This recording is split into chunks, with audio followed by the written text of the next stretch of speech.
Hello बच्चों, कैसे हैं आप सभी लोग? बढ़िया है। ठीक है भैया, बढ़िया है तो बढ़िया रहिए। ठीक है, और ऐसे ही पढ़ते रहिए। और आज की वीडियो में हम लोग क्लास 12 मैट्रिसेस एक्सरसाइज 3.2 का इंट्रोडक्शन कंटिन्यू करने वाले हैं ना। मतलब 3.2 में जो इंट्रोडक्शन का पोर्शन था उसका फर्स्ट वाला पार्ट मैंने बना दिया था, कुछ चीजें उसमें पढ़ा दी थी और कुछ क्वेश्चंस भी साथ में कराए थे। आज पार्ट 2 में इंट्रोडक्शन कंप्लीट कर देंगे जितना भी कुछ बचा हुआ है ना। किसका? एक्सरसाइज 3.2 का, चैप्टर नंबर 3 मैट्रिसेस क्लास 12 का। देखो, जो पार्ट 1 वाला वीडियो जो है इंट्रोडक्शन का, उसमें हम लोगों ने कुछ टॉपिक्स कवर कर लिए थे। मैंने यहाँ पे लिख के बता रखे हैं। पहला वाला टॉपिक क्या है? Addition of matrices. दूसरा क्या है? Subtraction of matrices. तीसरा क्या है? Scalar multiplication. Addition of matrices क्या था? सिंपल, हमने सीख लिया दो मैट्रिक्स को आपस में ऐड हम तब कर सकते हैं जब उन दोनों का ऑर्डर क्या हो? सेम हो। यानी कि पहली मैट्रिक्स 2/2 की, दूसरी भी क्या हो? 2/2 की होनी चाहिए, तभी दोनों क्या होंगे? आपस में ऐड हो पाएंगे। ऐसे ही दोनों आपस में सब्ट्रैक्ट का हो पाएंगे जब दोनों का ऑर्डर क्या हो? सेम हो। ठीक है। और स्केलर मल्टीप्लिकेशन में कंडीशन क्या थी भाई? किसी भी नंबर का, किसी भी क्वांटिटी का, किसी भी स्केलर क्वांटिटी का हम लोग मल्टीप्लाई कर सकते हैं, किसी भी मैट्रिक्स में कर सकते हैं। ठीक है। अब इसमें मल्टीप्लिकेशन कर सकते तो भैया, तो वो भी हमने समझ लिया था, है ना। उसके बेसिस पे कुछ प्रॉपर्टीज हैं, एडिशन, सब्ट्रैक्शन और स्केलर मल्टीप्लिकेशन बेस पे कुछ प्रॉपर्टीज है जो हमने पिछली क्लास में डिस्कस नहीं की थी। तो मैंने फटाफट से बोर्ड पे लिख कर रखा। बहुत छोटी छोटी प्रॉपर्टीज है, जल्दी 2 मिनट में समझते हैं, फटाफट समझते हैं। ठीक है ना। उसके बाद बढ़ते हैं हम लोग आगे। हम लोग को क्या करना है? आज मल्टीप्लिकेशन सीखना है ना, कि दो मैट्रिसेस का मल्टीप्लिकेशन कैसे किया जाता है, उस पर आगे बढ़ेंगे। ओके, तो भाई समझे बड़े ध्यान से ना, बोर्ड पे जाकर हम सब लोग बोर्ड पे ध्यान देंगे। Properties of matrix addition, properties of matrix addition and subtraction. तो भैया मैट्रिक्स एडिशन और सब्ट्रैक्शन की कुछ बेसिक प्रॉपर्टीज है। पहला क्या? Commutative law. सेकंड क्या है? Associative law. ये दोनों के लिए, सब्ट्रैक्शन के लिए भी है और एडिशन के लिए भी। तो एडिशन वाले में कम्यूटेटिव लॉ को ये फॉलो करता है, यानी कि a प्लस बी किसके इक्वल होता है? b प्लस a के इक्वल है। इस बात का मीनिंग क्या है? इस बात का मीनिंग ये है कि आपके पास दो मैट्रिसेस हैं, a और b, दोनों क्या है? सेम ऑर्डर की हैं। उन दोनों को आप a प्लस बी लिखो पहले, हालांकि पहले a लिख लो फिर b लिख लो, फिर दोनों को ऐड कर दो, या पहले b लिख लो बाद में a लिख लो, फिर दोनों को ऐड कर दो। आप a प्लस बी करो या b प्लस a करो, ऐड करने के बाद जो मैट्रिक्स बन के आएगी वो क्या होगी? सेम ही होगी।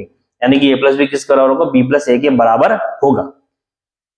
ऐसा ही सेम एसोसिएटिव लॉ के लिए, इसमें तीन मैट्रिक्सेस है, ए बी सी, तीन अलग अलग मैट्रिक्स है। ठीक है, तीनों मैट्रिक्स जो है वो सेम ऑर्डर की हैं। यहाँ पे ए प्लस बी को पहले ऐड कर लो फिर सी को ऐड करो, या इधर बी प्लस सी को पहले ऐड कर लो फिर ए को ऐड करो, वो आपस में क्या होने वाली है? सेम रहने वाली है। लेकिन ये दोनों कंडीशन इसमें फॉलो नहीं होती। जैसे a माइनस बी हो, b माइनस ए के इक्वल नहीं होता है। तो सब्ट्रैक्शन वाले केस में ये कम्यूटेटिव लॉ को फॉलो नहीं करते। तो a minus b does not equal to क्या होता है भाई? b माइनस ए होता है। ठीक है। एसोसिएटिव लॉ में क्या है? a माइनस बी, फिर ब्रैकेट लगा दिया, फिर उसका माइनस सी कर दिया, यानी कि a माइनस बी जो है उसको पहले माइनस किया, फिर c को माइनस किया, या पहले b माइनस सी को कर लिया फिर a को करा। तो ये इस वाले केस में बराबर नहीं आने वाला है। यानी कि माइनस वाले केस में ये दोनों ही लॉ को फॉलो नहीं करता भाई साहब। ठीक है ना। लेकिन प्लस वाले केस में दोनों लॉ को फॉलो करता है। अब प्रॉपर्टीज ऑफ स्केलर मल्टीप्लिकेशन में देखें क्या होगा। प्रॉपर्टीज ऑफ स्केलर मल्टीप्लिकेशन में हमको समझना, सुनना बड़े ध्यान से। प्रॉपर्टीज ऑफ स्केलर मल्टीप्लिकेशन, यहाँ पे आपको matrix a is equal to, आप गिवन मैट्रिक्स हो, आपको किसी के से मल्टीप्लाई करना, तो आप लोग क्या करते हो? किसी के नंबर से मैट्रिक्स ए में मल्टीप्लाई किया, मतलब ए में मल्टीप्लाई करा किसी भी नंबर के से, उसका मतलब ये होगा उसके सारे एलिमेंट के साथ मल्टीप्लाई करेंगे। आराम समझा दो। किसी भी स्केलर क्वांटिटी k का अगर हम मल्टीप्लाई करने वाले किसी भी एनी 2/2 या 3/3 की मैट्रिक्स में, तो उसके सारे एलिमेंट के साथ उसको मल्टीप्लाई करना पड़ेगा। अगर मैट्रिक्स में किसी भी नंबर का मल्टीप्लाई होता है तो सभी नंबर से मल्टीप्लाई होता है, और डिवाइड होगा तो सभी नंबर में डिवाइड होगा, और कॉमन निकाला जाएगा तो सभी नंबर से कॉमन निकाला जाएगा। ठीक है ना। ये हमने पिछली वीडियो में समझाता है, तो उसको मैं ज्यादा डिटेल में लेकर नहीं जाता हूँ। आप लोग पिछली वीडियो में जाकर देख सकते हैं, बढ़िया तरीके से समझ सकते हैं। यहाँ पे इस पे दो प्रॉपर्टीज है। पहला ये है कि ब्रैकेट में लिखा a प्लस बी, ए और बी क्या है? दो मैट्रिक्स है सेम ऑर्डर की। इसका कहने का मतलब ये भाई कि दोनों मैट्रिक्स को आपस में ऐड करो, फिर उसमें k से मल्टीप्लाई कर दो, या k क्या दोनों में मल्टीप्लाई कर दो, फिर दोनों को आपस में ऐड कर दो, वो दोनों आपस में क्या होने वाले? सेम होने वाले। ओके, ऐसे ही यहाँ पे क्या है कि दो अलग अलग कांस्टेंट है के और एल, दोनों का आपस में ऐड कर दो, दोनों कांस्टेंट है, दोनों को ऐड कर लो, फिर ए से मल्टीप्लाई कर दो, या ए से मल्टीप्लाई करने के बाद फिर दोनों को ऐड कर दो, बात बराबर है ना। तो बहुत ही आसान प्रॉपर्टी है, ज्यादा कोई दिमाग लगाने वाली बात नहीं है। तो अभी इसको फटाफट से नोट करेंगे। हम लोग चलते हैं नेक्स्ट टॉपिक पे, जो कि है टू मैट्रिसेस का मल्टीप्लिकेशन कैसे किया है, उसको सीखेंगे। तो फटाफट इसको नोट कर जल्दी से, है ना।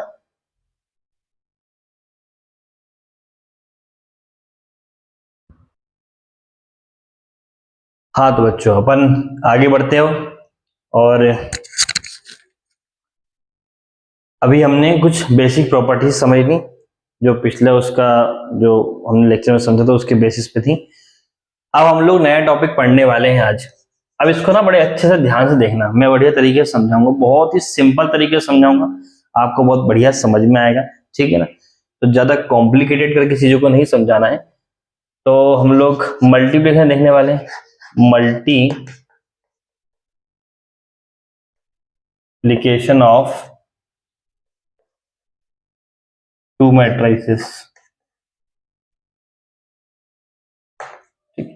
दो अलग अलग मैट्रिक्स का मल्टीप्लाई करना, ठीक है। मल्टीप्लिकेशन कब हो सकता है, किसका कर सकते हैं, किसका मल्टीप्लाई नहीं कर सकते हैं, इस बात को समझते हैं। सिंपल तरीके से बताता हूं, इसमें ऐसा कोई रूल नहीं है कि आप दो मैट्रिक्स का मल्टीप्लाई तब कर सकते हो जब उन दोनों का ऑर्डर सेम है ना, कि ऑर्डर सेम नहीं होगा तो मल्टीप्लाई नहीं हो सकता, ऐसा कोई रूल नहीं है, ठीक है। एडिशन में, सब्ट्रैक्शन में ये रूल था कि भाई दोनों को ऐड सब्ट्रैक्ट तब कर सकते हैं जब उन दोनों का ऑर्डर क्या हो, सेम। यहां पे मेन बात यह है कि मल्टीप्लिकेशन तब किया जा सकता है जब number of column of first matrix equal हो किसके, number of rows of second matrix, ठीक है।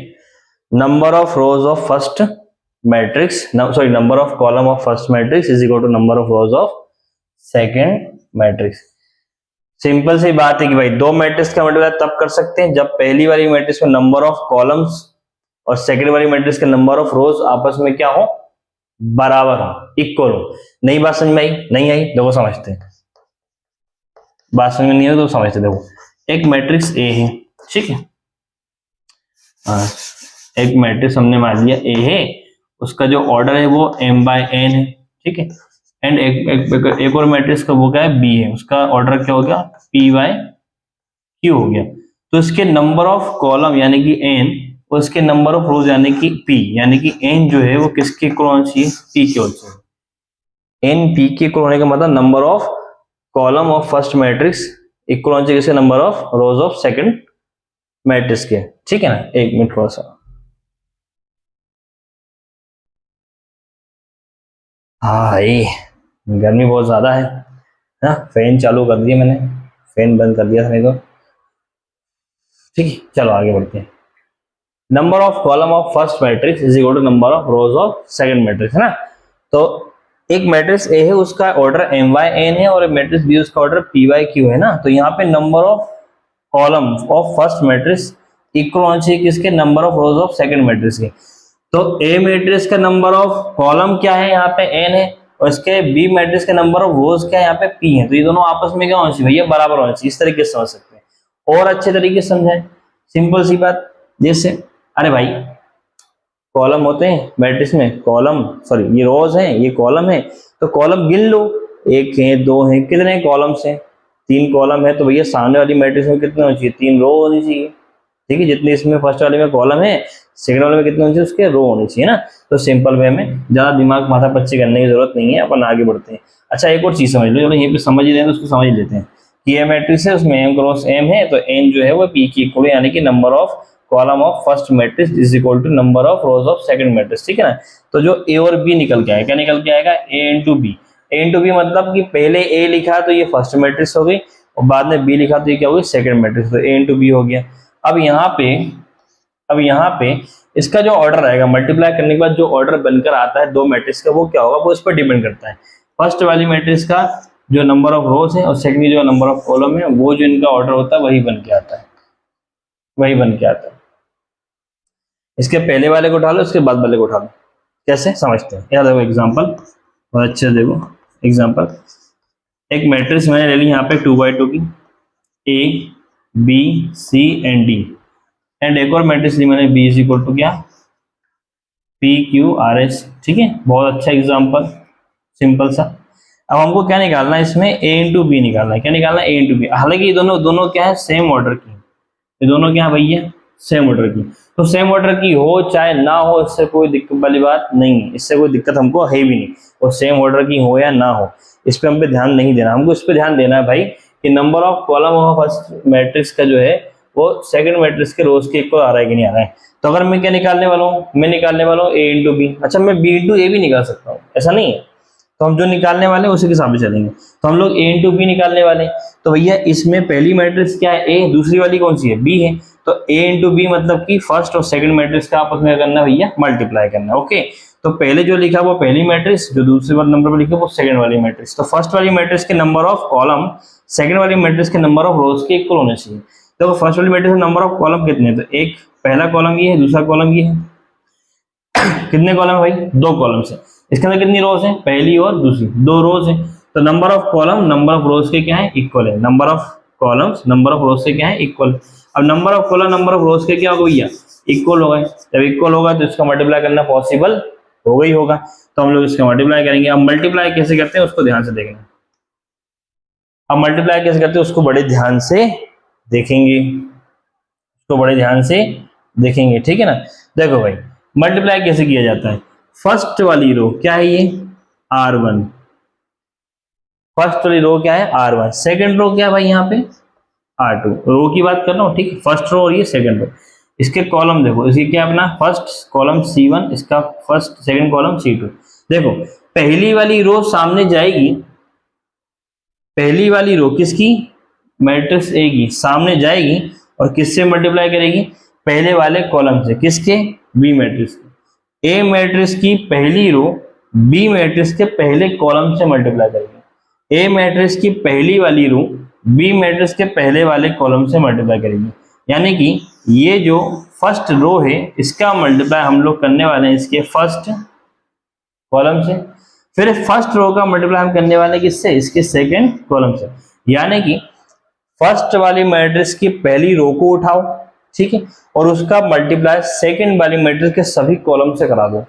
पहले वाले कॉलम से, फिर दूसरे वाले से, फिर तीसरे वाले से, फिर चौथे वाले से, फिर पांचवें वाले से, फिर, ठीक है। तो फर्स्ट वाली मैट्रिक्स का फर्स्ट रो जो है वो सभी के साथ क्या करेगी, मल्टीप्लाई करेगी। तो फर्स्ट रो का मल्टीप्लाई सेकंड मैट्रिक्स के फर्स्ट कॉलम से, फर्स्ट रो का सेकंड कॉलम से, यानी कि R1 का मल्टीप्लाई C1 से, देन R1 का मल्टीप्लाई C2 से। तो R1 C1, R1 into C1 और फिर R1 इंटू C2, ऐसा होगा अलग अलग। अब करते कैसे, लिखते कैसे, वो ध्यान सुनना। देखो पहली रो में कितने एलिमेंट है, दो एलिमेंट है, ए है और बी है। कॉलम फर्स्ट में भी कितने एलिमेंट है, दो एलिमेंट है, पी और क्यू।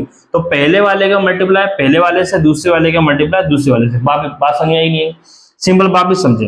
पहले वाले का मल्टीप्लाई पहले वाले से, दूसरे वाले का मल्टीप्लाई दूसरे वाले, बहुत आसान। यानी कि ए का मल्टीप्लाई पी से करेंगे तो क्या हो जाएगा, ए इंटू पी, ठीक है।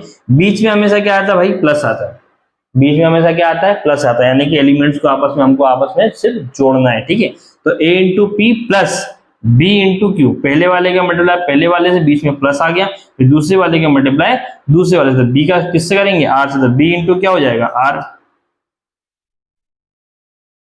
अरे हाँ, फिर फर्स्ट वाली मैट्रिक्स का फर्स्ट वाली रो का मल्टीप्लाई फर्स्ट कॉलम से हो चुका है, और फर्स्ट रो का मल्टीप्लाई किससे करेंगे, सेकंड कॉलम से करेंगे। तो सिंपल समझ गए होगा बड़े आसानी से कि ए का मल्टीप्लाई किससे होगा, क्यू से, और बी का किससे होगा, एस से। बीच में कितना आएगा, प्लस। तो A into Q, A into Q plus में ए इंटू एस।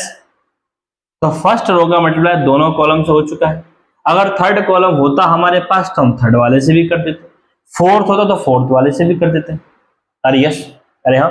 अब सुनो, सेकंड रो का मल्टीप्लाई किससे करेंगे, सेम वही फर्स्ट कॉलम से, और सेकंड रो का मल्टीप्लाई किससे करेंगे, वही सेम सेकंड कॉलम से, यानी कि बात समझ में आ गई होगी भाई। इसकी पहली वाली रो को लेकर जाओ, सारे कॉलम से मल्टीप्लाई करा दो, फिर उसकी सेकंड वाली रो को लेकर जाओ, सारे कॉलम से मल्टीप्लाई करा दो। अच्छा, एक खास बात ये है कि पहली वाली रो का मल्टीप्लाई हमने किससे किया, फर्स्ट वाले कॉलम से, तो यहाँ पे लिखा।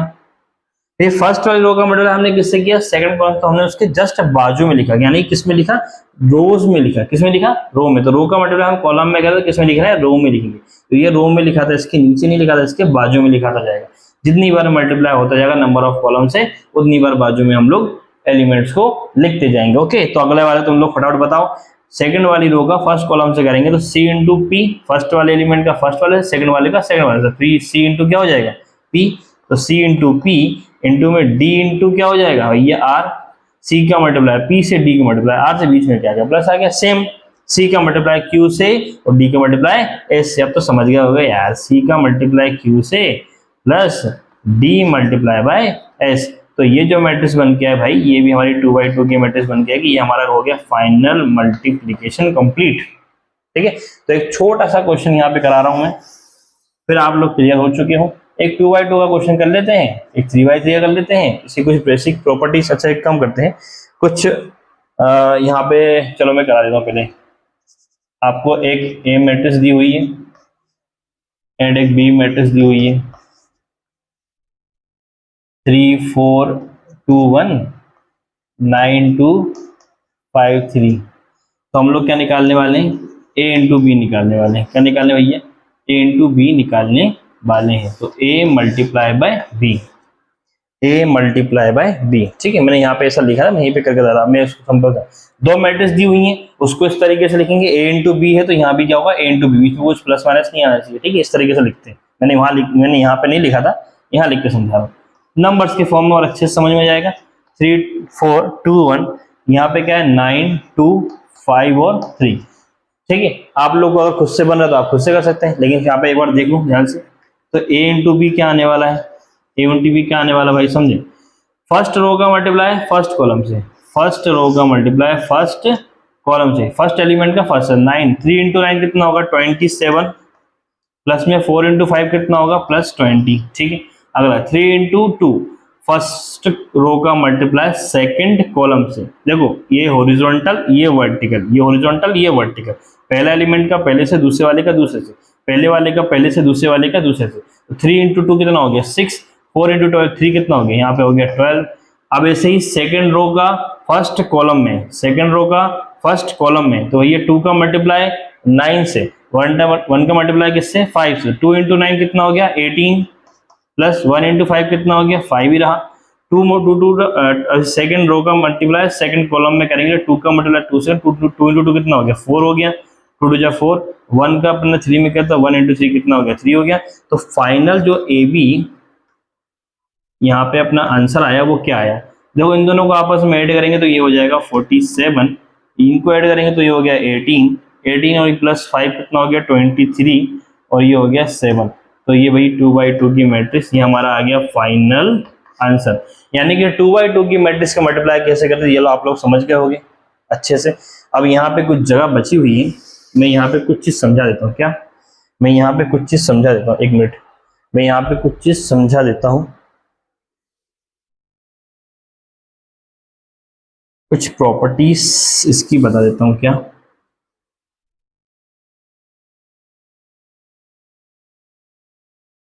प्रॉपर्टीज ऑफ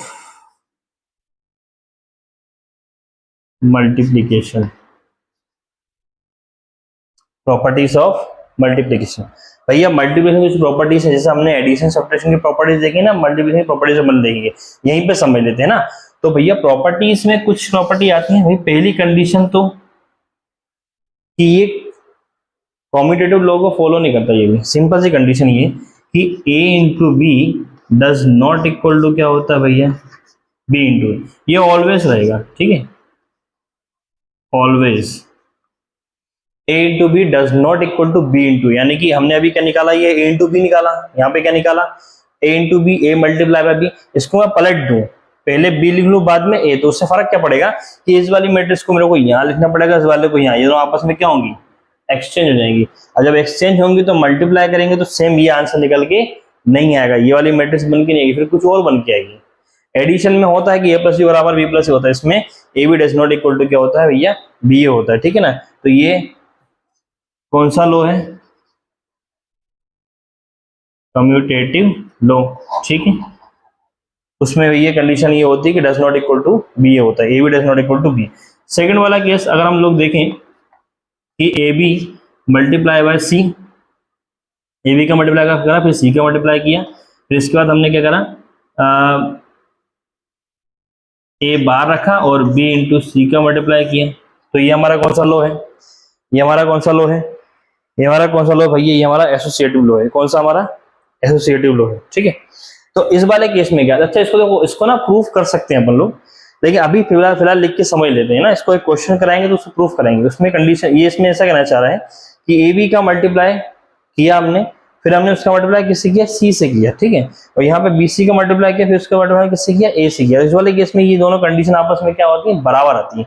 यानी कि ये इफ थ्री मैट्रिक्स, तीन अलग अलग मैट्रिक्स में देखें तो कौन सा लॉ हो गया, ये एसोसिएटिव लॉ। यहाँ पे दिख रहा है सभी लोगों को, कोई दिक्कत तो नहीं। अगर यहाँ पे वीडियो में अगर कट रहा हो, दिखाई नहीं दे रहा, तो मैं आपको बता दूं कि ये लिखा है A B does not equal to B A, A B मतलब मल्टीप्लाई में does not equal to B A. यहाँ पे ऐसा समझ लो, A B does not equal to B A. Main बात तो ये है, इसी का ज्यादा यूज है। ये आपस में बराबर नहीं होता है ना, तो कम्यूटेटिव लॉ में ये आपस में इक्वल में नहीं आते, ठीक है ना, इसको फॉलो नहीं करता। और दूसरे कंडीशन में ये लिखा है ए बी इंटू में C, A into B bracket में इंटू में C is equal to A bracket में बी इंटू सी, ठीक है। तो ये हमारा कौन सा है, एसोसिएटिव लॉ है। तो ये दो प्रॉपर्टीज हैं, ये दो प्रॉपर्टीज हैं किस चीज की, मल्टीप्लिकेशन ऑफ टू मैट्रिक्स, ठीक है ना। दो मैट्रिक्स के मल्टीप्लिकेशन दो प्रॉपर्टीज है। तो मल्टीप्लाई करना सीख लिया अपन ने। ये जो मैं कॉन्सेप्ट अभी समझा रहा था ना कि एम बाय एन की बन एम बाय क्यू की बनकर आएगी और एन और पी, ये सब चीजें, तो ये जनरल फॉर्म भली समझ में ना आया हो, लेकिन ये बात तो समझ में आई होगी ना भैया कैसे क्या मल्टीप्लाई करना है। मैं इस तरीके से बताता ही नहीं हूँ, मैं अपने तरीके से समझाता हूँ भैया एग्जाम्पल लेके, तो अच्छे से समझ में आता है बच्चों को। तो ये बात आपको समझ में आई होगी, पहली वाली रो का मल्टीप्लाई पहले वाले कॉलम से, पहली वाली रो का मल्टीप्लाई सेकंड वाले कॉलम से, ऐसे सेकंड रो का मल्टीप्लाई फर्स्ट कॉलम से, देन सेकंड रो का मल्टीप्लाई सेकंड कॉलम से। तो पहली वाली रो सामने जाएगी और एक एक करके सभी कॉलम से मल्टीप्लाई करके फ्री हो जाएगी। उसके बाद दूसरी वाली रो की बारी आएगी, फिर वो जाएगी, फिर वो सारे कॉलम के साथ समझ बात को, ठीक है, मल्टीप्लाई करेगी। तो यहाँ पे क्या आएगा, आंसर आ जाएगा, ठीक है। ये हमने 2x2 का क्वेश्चन किया है। चलते हैं नेक्स्ट 3x3 के क्वेश्चंस पे, फिर आज का लेक्चर हमारा कंप्लीट हो जाएगा। देन अब उसके बाद हम लोग नेक्स्ट लेक्चर में क्वेश्चंस करेंगे। तो फटाफट इसको नोट डाउन कर लें, फट से इसको लिखें, चलते हैं ना आगे बढ़ते हैं।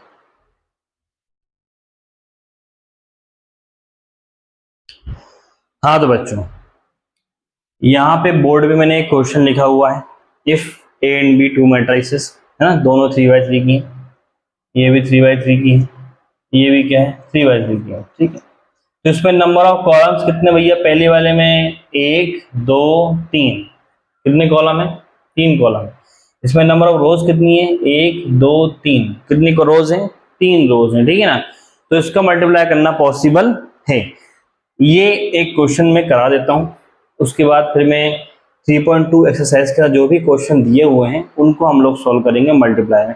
3x3 का करेंगे। इसमें देखो दो चीजें निकालने के लिए बोला है कि find A B and B A. तो मैं आपको ए बी निकाल के बता रहा हूँ, बी ए आप लोग निकालना है, ठीक है ना। तो फटाफट से देखें और फिर चेक करना कि बराबर आ रहा है कि नहीं आ रहा है। अगर यहाँ पर दोनों निकाल देंगे है कि नहीं, चलो दोनों निकाल देंगे यार। क्या निकाला, ए इंटू बी, सिंपल। क्या निकालने वाले हैं, ए इंटू बी। तो A matrix multiply by B matrix. तो ये क्या है 3 2 5 6 0 7, ठीक है। इसके नंबर ऑफ कॉलम कितने, 3 है। इसमें नंबर ऑफ रोज कितनी है, 3 है। तो मल्टीप्लाई होना पॉसिबल है, ठीक है, मल्टीप्लाई हो सकता है तभी कर रहे हैं, नहीं तो किसमें नहीं हो सकता वो भी समझा देंगे। अभी इन दो अलग अलग मैट्रिक्स का मल्टीप्लाई पॉसिबल नहीं होगा वो भी समझा देंगे, क्यों नहीं होगा वो भी समझा देंगे भाई, है ना। क्लियर, थोड़ा धैर्य धारण करें, आराम से समझ में आएगा। दोनों का मल्टीप्लाई करने वाले हैं, ए इंटू बी निकालने वाले हैं, ठीक है।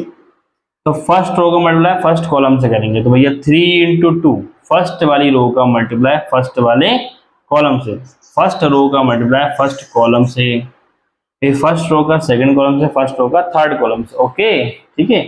यहाँ पे ये समझा रहा था मैं एक चीज, और वहाँ पे हम समझ रहे थे कि भाई मल्टीप्लाई करने के बाद ऑर्डर क्या आता है मैट्रिक्स का, अपन पहले से बता सकते हैं कि ए और बी का मल्टीप्लाई करें तो नया जो बन के आएगा उसका ऑर्डर वो कितने बाय कितने की मैट्रिक्स बनकर आएगी, वो ऐसे बताते हैं। यहाँ फर्स्ट वाली जो मैट्रिक्स होती है उसके नंबर ऑफ जो रोज होते हैं ना, और सेकंड वाले के नंबर ऑफ कॉलम, मतलब इन दोनों को साथ लिया जाता है। सॉरी, ऐसा मतलब कि इसके नंबर ऑफ रोज को उठा लो, इसके नंबर ऑफ कॉलम को उठा लो, उन दोनों को उठा के जो बनेगा वो ऑर्डर, वही ऑर्डर की मैट्रिक्स बन के आएगी। जैसे यहाँ पे 3 है, यहाँ पे 3 है तो 3/3 की बन के आएगी, इसमें 3/3 की बन के आएगी। ठीक है, तो देखते हैं फर्स्ट रो का मल्टीप्लाई फर्स्ट कॉलम से 3 × 2 -6 प्लस माइनस माइनस हो गया। ठीक है, बीच में क्या आएगा प्लस, 2 × 8 कितना हो गया 16 प्लस 5 × 3 कितना हो गया 15। ठीक है, आगे बढ़ते हैं। फर्स्ट रो का फर्स्ट कॉलम से कंप्लीट हो चुका है, बहुत आसान। फर्स्ट रो का सेकंड कॉलम है 3 × 3 9, 2 × -7 तो माइनस का कितना हो जाएगा 14, देन प्लस 5 × 2 कितना हो गया 10। Second complete. इसका फर्स्ट रो का थर्ड कॉलम है, फर्स्ट रो का थर्ड कॉलम है 3 × 6 2 × 3 5 × 1। समझ गया, पहले वाले एलिमेंट का पहले, दूसरे का दूसरा, तीसरे से। 3 × 6 कितना हो गया 18 हो गया। ठीक है, प्लस 2 × 3 कितना हो गया 6 हो गया, प्लस 5 × 1 कितना हो गया 5 हो गया। ठीक है, यहाँ अपनी कहानी कंप्लीट। अब आगे बढ़ते हैं। सेकंड रो का फर्स्ट कॉलम है, सेकंड रो का फर्स्ट में, फिर सेकंड में, फिर थर्ड में, तीनों होगा। फटाफट कर दूं, 6 × -2 कितना होगा माइनस का 12 हो गया, प्लस में 0 × 8 क्या रहेगा 0 रहेगा, 7 × 3 कितना रहेगा 21 हो गया। इसका सेकंड में करेंगे 6 × 3 18, 0 × -7 तो माइनस का 0, प्लस 7 × 2 कितना हो गया, ये हो गया 14।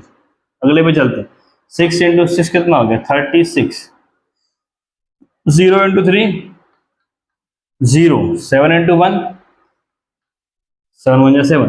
अब थर्ड रो की बारी, तुम लोग समझ तो गए हो कि बड़ी आसानी है। थर्ड रो का मल्टीप्लाई तीनों कॉलम में, तो 5 × 2 यानी कितना हो गया -10, 5 × 8 ये कितना हो गया 40। ठीक है, सॉरी गड़बड़ कर दी। थर्ड रो का फर्स्ट कॉलम है 5 × 2 हो गया, -2 × 8 तो माइनस का कितना हो जाएगा, माइनस का आ जाएगा 16 है ना, तो 8 × 3 कितना हो जाएगा 24। थर्ड रो का सेकंड कॉलम में, तो 5 × 3 15। ठीक है, -2 का -7 से करेंगे तो प्लस का कितना आ जाएगा 14 ही जाएगा, माइनस माइनस प्लस हो जाएगा। भाई प्लस माइनस से गलती नहीं करना, ध्यान से देखना है ना। 8 × 2 कितना होगा भैया 16 होगा। ओके, इसका थर्ड वाले में करेंगे 5 × 6 कितना हो गया 30 हो गया। ठीक है, -2 का 3 में करेंगे तो -6 हो गया। ओके, 8 का 1 में करेंगे तो ये 8 हो गया। तो यहाँ पे जो ए बी मैट्रिक्स है वो क्या बनकर आ रही है फाइनल, उसको देखते हैं। देखो 16 प्लस में और ये माइनस, ये कितना 16 में 6 के कितना बचेगा 10 बचेगा, 10 + 15 कितना होगा 25। इसको करेंगे माइनस का 14 है, प्लस का 10 है तो -4 बचेगा, और यहाँ पे 9 - 4 कितना आएगा 5 आ जाएगा। ठीक है, 18 + 6 24, 24 + 5 29। ओके 29। इसको देखें, ये माइनस का 12 है, ये 21 है। 12 को 21 में से माइनस करें कितना बचेगा, यहाँ पे गया इसको तो ये 8 बचेगा, एक 9, तो यहाँ कितना बचेगा भाई साहब 9 आएगा। इसको करें 18 -0 हटा दो, 18 + 14 कितना होने वाला भाई, 18 + 14 क्या 32 होने वाला है क्या, 32 होने वाला है। ओके, 36 + 7 43। ठीक है, -10, ये माइनस अपना कितना था 16 था, ओके ये 16 था, तो माइनस माइनस प्लस कर देते हैं। 16 और 10 कितना हो जाएगा, माइनस का 26 हो जाएगा, 26 में से 24 जाएगा तो -2 बचेगा। ओके, 15 + 14 कितना होने वाला है, 15 + 14 कितना होने वाला है 29। 29 यहाँ पे एक उसको ले लूँ तो ये हो जाएगा 45 हो रहा है सीधा, कितना रहा ये 45, ये कितना आ रहा है 45। इसको होगा 30 - 6 कितना हो जाएगा, ये 8 में से 6 गया तो प्लस का 2 बचेगा, 32 हो जाएगा। तो भैया ये हमारा क्या आ गया फाइनल आंसर। अब आप लोग इसमें बी ए कैलकुलेट करोगे। ठीक है, बहुत पढ़ा लिया आज। ठीक है, बी ए कैलकुलेट करोगे और फिर चेक करोगे कि दोनों आपस में बराबर आ रहा है कि नहीं आ रहा है। मैं कुछ और क्वेश्चंस कराऊंगा 3.2 के, उसमें ए बी और बी ए में निकाल के बता दूंगा और दोनों निकाल के बता दूंगा कि भैया वो इक्वल नहीं आता है, यानी कि ए बी जो रहता है ना, यहाँ पे ए बी जो रहता है ना, ए बी जो रहता है वो बी ए के इक्वल नहीं आता। इस बात को प्रूफ हम कर सकते हैं। तो आज की वीडियो में इतना ही रहने वाला है, ठीक है। और नेक्स्ट वीडियो में जितना भी कॉन्सेप्ट था, जितना भी इंट्रोडक्शन था, वो आज पार्ट 2 में कंप्लीट हो चुका है। हमने समझ लिया अच्छे से कि मल्टीप्लाई कैसे किया जाता है। आज की वीडियो में हम लोग सिर्फ समझना चाह रहे थे कि मल्टीप्लाई कैसे किया जाता है, वो हमने सीख लिया है, प्रॉपर्टीज उसकी समझ ली है। बाकी जो पुराना पोर्शन था एडिशन सब्ट्रैक्शन, उसकी प्रॉपर्टीज भी हमने समझ ली है बहुत अच्छे से। तो नेक्स्ट वीडियो में मैं 3.2 एक्सरसाइज 3.2 का सॉल्यूशन लेकर आने वाला हूं। तो कंप्लीट जितने भी क्वेश्चन है, सारे क्वेश्चंस का लाइन से सॉल्यूशन करेंगे। इसका एक्सरसाइज 3.2 का देखते हैं उसकी कितनी वीडियोस में कवर हो पाता है। तो सारे हर एक क्वेश्चन का सॉल्यूशन करेंगे तो आपको बढ़िया समझ में आएगा। ओके, तो आई होप आप लोगों को बढ़िया समझ में आया होगा। मैंने काफी कोशिश की समझाने की, अपने तरीके से समझाया, ठीक है। बाकी अगर वीडियो आपको अच्छा लगा हो तो वीडियो को शेयर कर दें, ठीक है ना। चैनल को सब्सक्राइब कर लें ताकि आपको और नई वीडियोस मिलती रहें। बाकी मिलते हैं नेक्स्ट वीडियो में, तब तक के लिए बाय बाय। ओके।